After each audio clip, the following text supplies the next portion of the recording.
এটা হলো কামাখ্যা মন্দিরের মেন প্রবেশদ্বার, মানে এখান থেকে কামাখ্যা মন্দিরে যাওয়ার জন্য বাস ট্যাক্সি সমস্ত কিছুই পাওয়া যায়। আমরা এখান থেকে ট্যাক্সি ধরে নিয়েছিলাম, আর সেই ট্যাক্সি অনেকটা পাহাড়ি রাস্তা পার করে আমাদেরকে নামিয়ে দেয় কামাখ্যা মন্দিরের সামনে।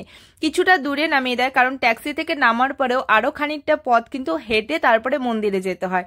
আর হেঁটে যাবার রাস্তাতেই পুজোর সমস্ত সামগ্রী পাওয়া যায়। আর তোমরা চাইলে সেই দোকানগুলোতে, মানে যেখান থেকে পুজোর সামগ্রী নেবে সেই দোকানেই কিন্তু জুতো রেখে মন্দিরে যেতে পারো, মানে সেই ব্যবস্থাটা রয়েছে।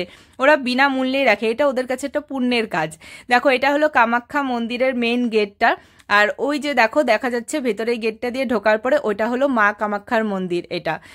আর তারপরে ভেতরে, মন্দিরের ভেতরে কিন্তু আমি তোমাদেরকে কোনো ভিডিও দেখাতে পারবো না, কারণ এটা একদমই বারণ রয়েছে, মন্দিরের ভেতরে কোনো ভিডিও করা যাবে না।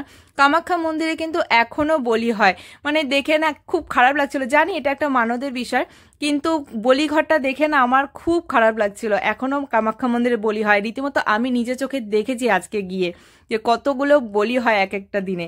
তারপরে তো গুগলের পুজো ছিল, সেটা করে নিলাম। আর দেখো কি বিশাল লম্বা লাইন।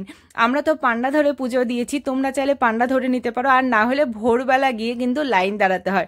তারপরে কামাখ্যা মন্দিরের পুজো সেরে নিলাম, মন্দির পরিক্রমাও করে নিলাম। ও হ্যাঁ, এখানে গুগলকে জানো একজন কুমারী পুজোও দিয়েছে, সেদিন কুমারী পুজো হয়েছে, গুগলেরও সেদিন একটা কুমারী পুজো হয়েছে। তারপরে আমরা চলে গেলাম কামেশ্বরের মন্দিরে, সেদিন শিবরাত্রি ছিল, সেখানে জল ঢেলে নিলাম। আর কামেশ্বরের মন্দিরেরও কোনো ভিডিও করতে পারিনি, কারণ মন্দিরের ভেতরে ভীষণ অন্ধকার, মানে আমরা একে অপরকে দেখতে পাচ্ছি না। আমি আর ভাই গিয়েছিলাম, আর ভেতরটা ভীষণ স্যাঁতস্যাঁতে, আমরা শুধু জল ঢেলেই চলে এসেছি।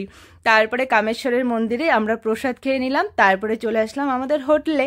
তারপরে সন্ধ্যার ট্রেন করে চলে আসলাম বাড়ি। এই ছিল আমাদের কামাখ্যা মন্দিরের জার্নি।